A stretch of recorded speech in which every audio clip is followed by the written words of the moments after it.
Bonjour Géraldine pour le groupe national de surveillance des arbres. Je suis avec Bruno. Nous sommes aujourd'hui sur la commune de La Benne, en terre landaise, sur une partie forestière donc, de 3 hectares, dont Bruno va nous parler du prochain projet d'aménagement. Un des quartiers les plus anciens de la ville, où le lotisseur France Lot prévoit le développement d'un lotissement de 80 logements sur 3 hectares 2. Sur cette surface, très peu d'arbres seraient conservés. Et ce que l'on craint par rapport à l'abattage de l'ensemble de cette végétation, c'est avant tout la remontée des nappes phréatiques. On a pu s'apercevoir cet hiver à quel point ils étaient précieux pour pomper l'eau, et c'était encore insuffisant puisque sur le site il y avait 10 cm d'eau pendant presque 3 mois. La forêt était inaccessible et l'inquiétude a grandi auprès des riverains par rapport à cette remontée de nappes phréatiques qui a envahi les jardins, les sous-sols, les parkings, les rues.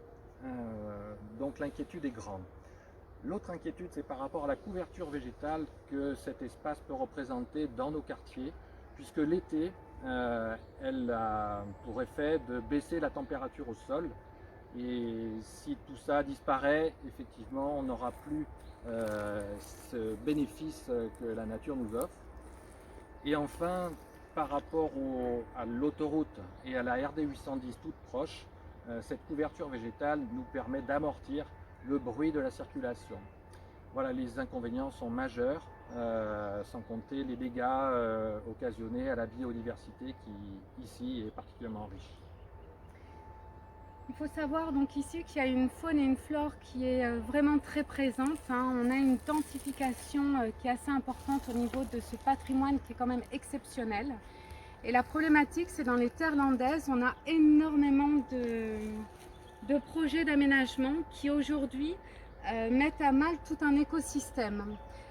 Il faut vraiment savoir que les forêts landaises sont de plus en plus fragilisées. On a des zones qui sont en dépérissement. Donc pour le coup, le groupe national de surveillance des arbres ou les collectifs citoyens ont un objectif, c'est d'essayer d'impliquer un peu plus les citoyens, de rentrer dans une concertation, un échange et un dialogue que l'on doit ouvrir pour revoir un petit peu les ambitions de la MAX, la communauté de communes de 23 communes. Donc on a besoin de vous, on a besoin de vos partages, on a besoin de fédérer. Et on se doit aujourd'hui d'essayer de changer un petit peu certains paramètres sur les projets. Il y a un travail qui soit fait. On vous remercie. Merci à vous. À bientôt. Au revoir. Au revoir.